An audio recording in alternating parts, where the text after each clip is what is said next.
Hello students, welcome you in this video for class 10th CBSE, and this is the platform of Andiganga School Khairtal, and today we will start the poetry section of the book First Flight, Dust of Snow, and there is two part in the first chapter of the poetry is Dust of Snow and the Fire and Ice. Okay, so first of all we will read about the first poetry dust of snow यानी कि बर्फ़ की धूल. ठीक है. The way A crow सुक down on me the dust of snow from a hemlock tree. Hemlock एक विसेला धतूरे का पेड़ होता है, विसेला वृक्ष होता है. ठीक है, ध्यान रखना.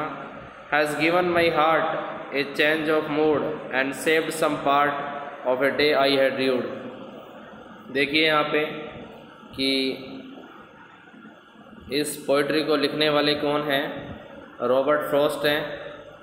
रॉबर्ट फ्रॉस्ट जो हैं वो यहाँ इस पोइट्री को लिखने वाले पोइट हैं, और इसमें पोइट्री में क्या कहा गया है उसके मीनिंग को हम देखते हैं. द वे ए क्रॉ सुक down on me the dust of snow from a hemlock tree. ठीक है, कि जिस तरह से एक कौवा जो होता है वो एक धतूरे के पेड़ पर बैठता है. किस पर बैठता है? एक धतूरे के पेड़ पर बैठता है, और धतूरे के पेड़ पर बैठकर यानी कि मेरे ऊपर वो बर्फ़ की धूल, ठीक है, मेरे ऊपर क्या करता है? जो डस्ट ऑफ स्नो है यानी कि बर्फ़ की धूल है, उस बर्फ़ की धूल को, ठीक है, उस हेमलॉक ट्री से जिस पर कौवा बैठा हुआ है, बर्फ़ की धूल को मेरे ऊपर गिराता है. वो बर्फ़ की धूल किसके ऊपर आकर गिरती है? मेरे ऊपर आकर गिरती है. Has given my heart a change of mood and saved some part of a day I had dude. उसने जो मेरा मूड था उस मूड को उसने बदल दिया, मेरे मन को उसने बदल दिया, और मेरे जीवन के कुछ दिन जो शेष बचे हुए थे, मेरे जीवन के कुछ दिन जो शेष बचे हुए थे, ठीक है, जो मैं क्या कर रहा था? दुख में बिता रहा था. वे दिन जो मेरे शेष बच गए थे, जिनको मैं दुख में बिता रहा था, यानी कि उनके लिए दुख कर रहा था, उन दिनों को क्या कर लिया? उस घटना ने मुझे बचा लिया. उस घटना ने मेरे जीवन के कुछ पल को बदल दिया. यानी कि शायद मैं अब कुछ नया सोच सकता था, कुछ नया कर सकता था. यानी कि मेरा मूड जो है पूरी तरीके से बदल गया. ठीक है, मूड बदल गया. इसका मतलब क्या हुआ कि जो छोटे छोटे बर्फ़ के पार्टिकल्स थे, ठीक है, वो मेरी बॉडी पर आकर गिरे, और उस समय जब मैं डेजोलेशन की कंडीशन में था, दुख की कंडीशन में था, उस बर्फ़ की धूल के कारण मेरा मन जो था वो बदल गया.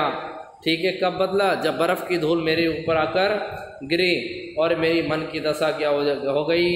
बदल गई. मेरे मन की दशा बिल्कुल बदल चुकी थी. मैं अपने आप में परिवर्तन कर चुका था. ठीक है. ओके स्टूडेंट, ये फर्स्ट पोइट्री है रॉबर्ट फ्रॉस्ट की, and there is the second part also of this poetry, and this is the fire and ice. This is the fire and ice. ये इसकी सेकंड पोइट्री है. Some say the world will end in fire. Some say the world will end in fire. Some say in ice.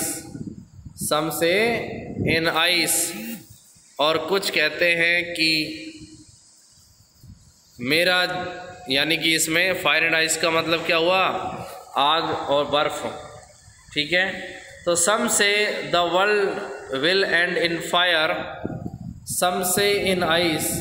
और कुछ लोग कहते हैं, यानी कि इसमें कहते हैं, कुछ लोग कहते हैं कि संसार का अंत जो है वो अग्नि से होगा, फायर से होगा. दुनिया अग्नि से नष्ट हो जाएंगी. और कुछ लोग कहते हैं नहीं, अग्नि से नहीं बर्फ़ से इस संसार का अंत होगा, बर्फ़ से ये दुनिया ख़त्म हो जाएगी। From what I have tasted of desire I hold with those whom favour fire. किंतु मेरी जो इच्छा है, मेरा जो मन है, वो ये कहता है कि मैं उन लोगों के फेवर में हूँ जो लोग ये कहते हैं कि दुनिया का अंत अग्नि से होगा, तो मैं भी अग्नि के फेवर में हूँ।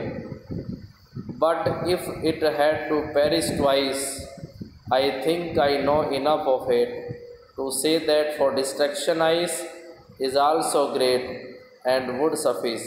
और हाँ, if it said to have perish twice, हाँ अगर ये कहा जाए कि दुनिया का अंत 2 बार हो, दुनिया का अंत कितनी बार? अगर 2 बार हो, आई think I know enough of it, तो मैं ये सोच सकता हूँ कि इसके लिए हेट, यानी कि हेट का ध्यान रखना, यहाँ जो फायर है, फायर का जो मीनिंग लिया गया है वो लिया गया है जीलस से। किससे लिया गया है? जीलस का मतलब ईर्ष्या से। और जो हेट यहाँ यानी कि जो आइस है, आइस का मीनिंग यहाँ पे लिया गया है हेट से, यानी कि बर्फ़ का मतलब घृणा हो गया यहाँ, और अग्नि का मतलब यहाँ क्या हो गया? जीलस हो गया।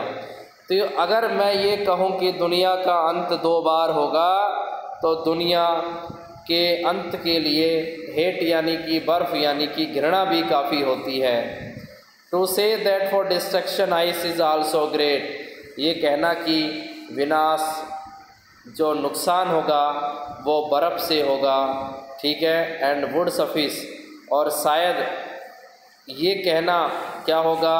पर्याप्त होगा, और बर्फ़ भी इसके लिए बहुत बड़ी ताकत होगी दुनिया का अंत करने के लिए। तो इस तरीके से हम समझ सकते हैं कि दुनिया में जिस तरीके से लोगों में एक दूसरे के प्रति जो जीलस फैल रहा है, जो ईर्ष्या फैल रही है, उसके कारण दुनिया अपने नष्ट के कगार पर होगी, दुनिया का अंत होगा।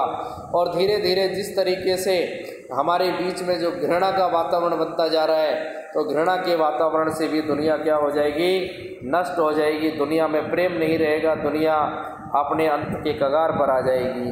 ओके स्टूडेंट, तो दुनिया में प्रेम का होना सबसे बड़ा एक महत्वपूर्ण चीज़ होती है दुनिया में, कि दुनिया में प्रेम सबसे बड़ी ताकत होती है। अगर किसी से जीलस करोगे, किसी से घृणा करोगे, तो निश्चित तौर से इस दुनिया का अंत निश्चित होगा।